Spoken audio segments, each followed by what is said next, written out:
আসসালামু আলাইকুম। আমদরিয়া নিউজে আপনাদের সবাইকে স্বাগত। আমি সিমরান। আজকের বিশেষ খবর হলো কার্শিয়াং, কালিম্পং এবং মিরিক পুরসভার ভোট করানোর ব্যাপারে সিদ্ধান্ত নিতে রাজ্য সরকারকে 6 সপ্তাহ সময় বেঁধে দিয়েছে কলকাতা হাইকোর্ট। কলকাতা হাইকোর্টের প্রধান বিচারপতি টি.এস. শিবজ্ঞানম এবং বিচারপতি হিরণময় ভট্টাচার্যের ডিভিশন বেঞ্চ গতকাল কার্শিয়াংয়ের নাগরিক উর্জেন লামার দায়ের করার জনস্বার্থ মামলার শুনানিতে ওই রায় দেন। উর্গেন লামার আইনজীবী আনন্দ ভান্ডারী এবং সহযোগীরা শুনানিতে অংশ নেন।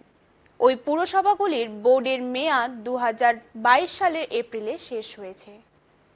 তারপরে প্রশাসক দিয়ে চালানো হচ্ছে। দেশের সংবিধানে রয়েছে পুরসভা ও পঞ্চায়েতের বোর্ড। দীর্ঘদিন প্রশাসক বোর্ড দিয়ে চালানো যাবে না। দ্বিতীয় খবর, দিল্লির মুখ্যমন্ত্রী অরবিন্দ কেজরিওয়ালের জেল মুক্তি নিয়ে। প্রায় 6 মাস পরে জেল থেকে ছাড়া পাচ্ছেন তিনি। গত মার্চ মাসে আবগারি দুর্নীতির অভিযোগে গ্রেফতার করা হয় তাকে। কিন্তু তাকে জেলে আটকে রাখার মতো পর্যাপ্ত তথ্য প্রমাণ পেশ করতে পারেনি তদন্তকারী সংস্থা। শুক্রবার সুপ্রিম কোর্ট তাকে জামিন দিয়েছে। সামনেই হরিয়ানার বিধানসভা ভোট। তার আগে এই মুক্তি অপরপক্ষে রাজনৈতিকভাবে লাভজনক হবে বলে অনেকেরই ধারণা। এবার টিফিন বিতর্ক উত্তরপ্রদেশে। সেখানে 7 বছরের মুসলিম ছাত্রের টিফিন নিয়ে বিতর্ক। শুধু তাই নয়, মাত্র বছর 7 এক ছাত্রের বিরুদ্ধে বোমা মেরে স্কুল উড়িয়ে দেওয়ার পরিকল্পনা সহ একাধিক গুরুতর অভিযোগ করে চলেছেন বিদ্যালয়ের অধ্যক্ষ। পাশেই তার কথার সাথে সুর মেলানো শিক্ষকরা এবং বেশ কয়েকজন খুদে পড়ুয়া। ছাত্রের মা তাদের সঙ্গে সমানে তর্ক করে চলেছেন। অধ্যক্ষ ওই শিশুকে স্কুল থেকে বের করে দেওয়ার হুমকি দিচ্ছেন এবং অন্য শিক্ষকরা ছাত্রের মাকে ধাক্কা দিয়ে ঘর থেকে বের করে দিচ্ছেন। এই দৃশ্যগুলি ফুটে উঠেছে সম্প্রতি ভাইরাল হওয়া দুটো ভিডিওতে। ঘটনাটা উত্তরপ্রদেশের আমরোহা জেলার একটি বেসরকারি স্কুলে। এই ভিডিও দুটো ভাইরাল হওয়ার পর একাধিক প্রশ্ন উঠেছে।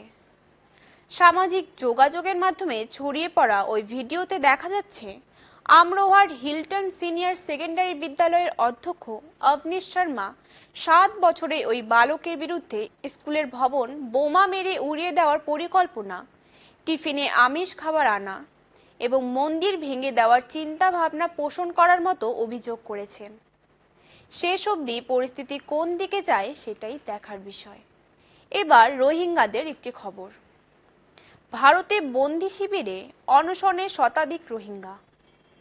ভারতের উত্তর পূর্বাঞ্চলীয় আসাম রাজ্যে অনশন করছেন শতাধিক রোহিঙ্গা।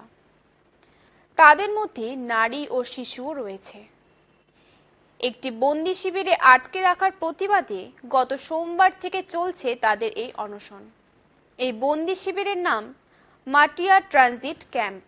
সেখানে অনশনরতদের সঙ্গে যোগাযোগ থাকা এক রোহিঙ্গা জানিয়েছেন, আন্দোলনকারীদের মধ্যে প্রায় 103 জন রোহিঙ্গা। এছাড়া 30 জন মিয়ানমারের চীন সম্প্রদায়ের শরণার্থী রয়েছে। তাদের অনেকের জাতিসংঘের শরণার্থী বিষয়ক হাই কমিশনের দেওয়া শরণার্থী কার্ড রয়েছে। আজ এই পর্যন্তই। পরবর্তীতে ফিরব আরো অন্য খবর নিয়ে। আসসালামু আলাইকুম।